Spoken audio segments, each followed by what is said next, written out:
Sveiki, aš trečiojo kurso žurnalistikos studentas Benas Morkūnas ir su manimi yra psichologijos studentė Ramunė Račickaitė. Sveiki, Ramunė. Sveiki. Tai spalio 10 yra pasaulinė psichikos sveikatos diena. Tai kaip ši diena yra minima? Šios dienos progomis visame pasaulyje yra organizuojami įvairūs renginiai, diskusijos, koncertai, susitikimai, paskaitos, parodos, taip pat spaudos konferencijos. Šios dienos tikslas yra didinti visuomenės informatumą apie psichinę sveikatą. Taip pat yra labai svarbu inicijuoti diskusijas psichinės sveikatos temomis ir klausimais. Dar norėčiau paminėti, kad pasaulinės sveikatos organizacijos duomenimis bent 1 iš 4 žmonių tam tikrų gyvenimo momentų patiria psichikos sveikatos sunkumus. Taip pat teko girdėti, kad yra psichikos sveikatos ambasadoriai ir jūs esate kaip tik viena iš jų. Tai ką daro tokie ambasadoriai? Psichikos sveikatos ambasadorius tai yra toks žmogus, kuris dalijasi savo patirtimi apie psichikos sveikatos sunkumus savo arba savo artimųjų gyvenime. Tai tokiem žmonėm yra labai svarbu kalbėti apie psichinę sveikatą, apie tai, kaip jaučiasi jie patys arba apie tai, kaip jaučiasi jų artimieji, su kokiais sunkumais jie susiduria ir kokį požiūrį jie visuomenėje juos turi ir ką jiems tenka išgyventi.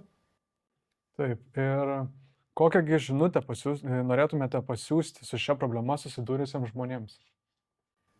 Aš manau, kad yra labai svarbu ne tik tai šią dieną, bet tiesiog svarbu kalbėti apie psichinę sveikatą, apie tai, kad labai svarbu paklausti ir kito, kaip kitas žmogus jaučiasi, kaip jam sekasi, nes mes galime būti ne tik tai geri pašnekovai, bet taip pat geri klausytojai.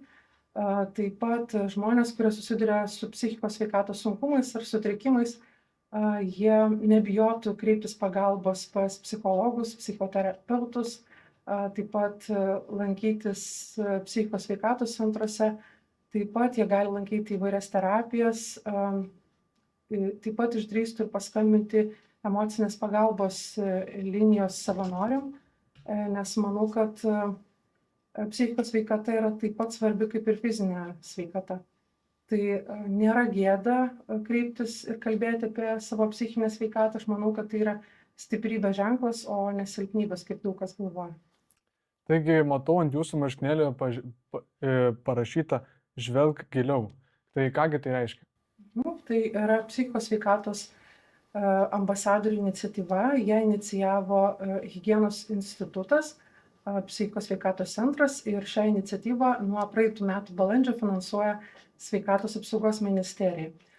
Tos iniciatyvos tikslas yra edukuoti ir ugdyti tolerantišką visuomenę, kuri turėtų pakankamai žinių kalbėti apie psichikos sveikatą, apie tai, kad svarbu apie kalbėti, svarbu kalbėti apie tas problemas.